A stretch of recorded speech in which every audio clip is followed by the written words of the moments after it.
Abu Huraira radiallahu ta'ala anhu nous dit que le prophète sallallahu alayhi wa sallam lui a confié la zakat. Puis un djinn s'est transformé en vieillard pour venir voler la zakat que le prophète sallallahu alayhi wa sallam lui a confiée. Abu Huraira radiallahu ta'ala anhu l'arrêta. Puis il l'a libéré lorsqu'il s'est plaint.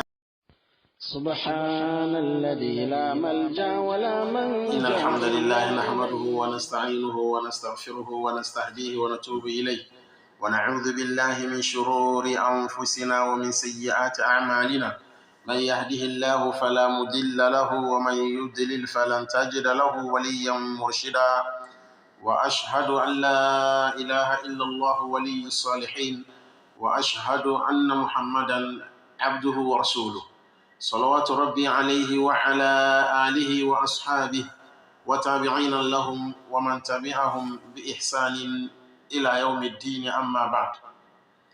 Nous rendons grâce à Allah subhanahu wa ta'ala, que sa paix et sa bénédiction soient accordées au prophète Muhammad sallallahu alayhi wa sallam, à ses compagnons, à tous ceux qui l'ont suivi et le suivront jusqu'au jour dernier. Puisse Allah subhanahu wa ta'ala nous classer parmi eux. Faymashiyatillah subhanahu wa ta'ala, ceci pour répondre aux inquiétudes par rapport aux questions qui nous parviennent chaque fois en ce qui concerne le vol des djinns selon la législation islamique, puis apporter de l'aide par rapport à ce fléau qui ne cesse pas d'engendrer et d'accroître les polémiques familiales, sociales et surtout dans les entreprises. Chers frères, chères sœurs, nous ne sommes pas sans savoir que les djinns, par la force d'Allah subhanahu wa ta'ala, peuvent se transformer en plusieurs choses. Ils peuvent se transformer en humains, quand bien même que le fait de se transformer en humain est très difficile pour eux. Comme ils peuvent se transformer en serpent, en animal sauvage.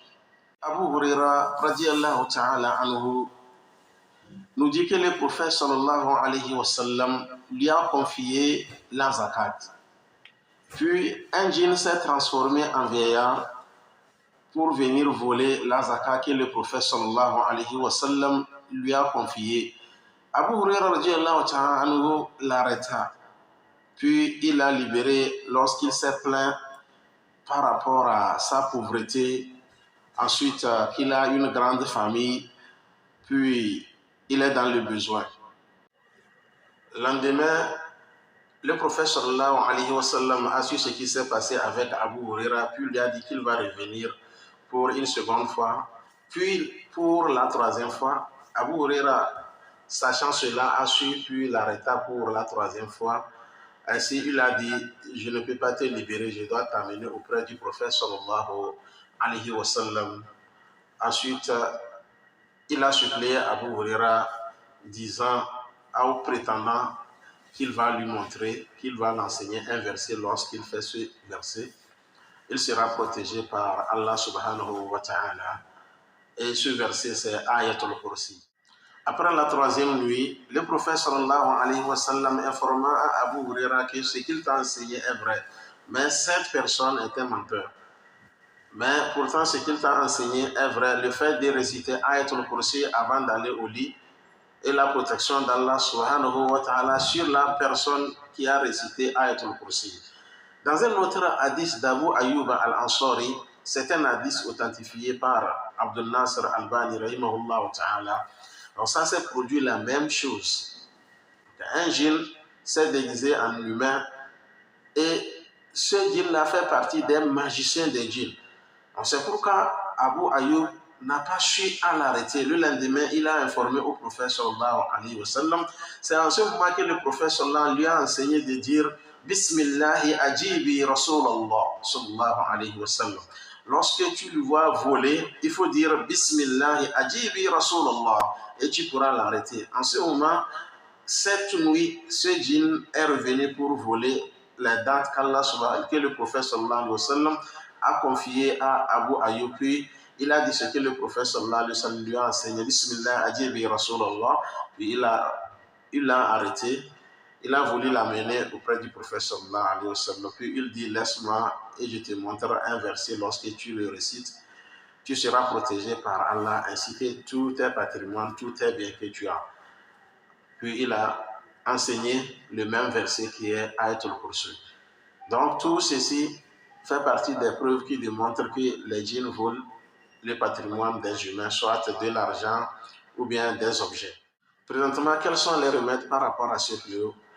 Le prophète sallallahu alayhi wa sallam nous dit dans un hadith: Inna shaytana yanfiru min al-bayti tuqra fihi surat al-Baqarah. Les djinns, comme les diables, fuient la maison dans laquelle on récite surat al-Baqarah. On pas forcément que cette récitation soit récitée par une seule personne, on peut départager ça. Donc, cette personne prend le début, celui-ci le milieu, celui-ci à la fin. L'essentiel qu'on récite surat al-Baqarah chaque fois dans cette maison. Ainsi, les djinns n'auront pas la chance de posséder ou d'entrer cette maison afin qu'ils puissent voler les biens des humains.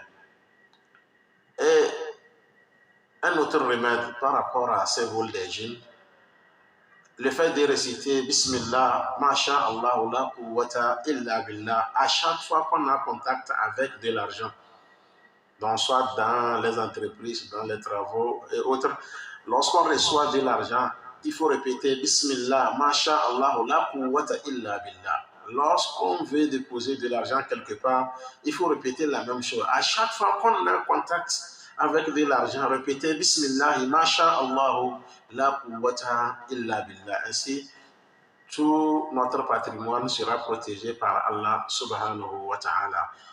N'importe où, le djinn ne peut jamais te soutirer même un centime par la force d'Allah subhanahu wa ta'ala. Je pense que par la force de Dieu, on a pu répondre à ce qu'on peut par la force de Dieu aux inquiétudes et des questions qui nous ont parvenues.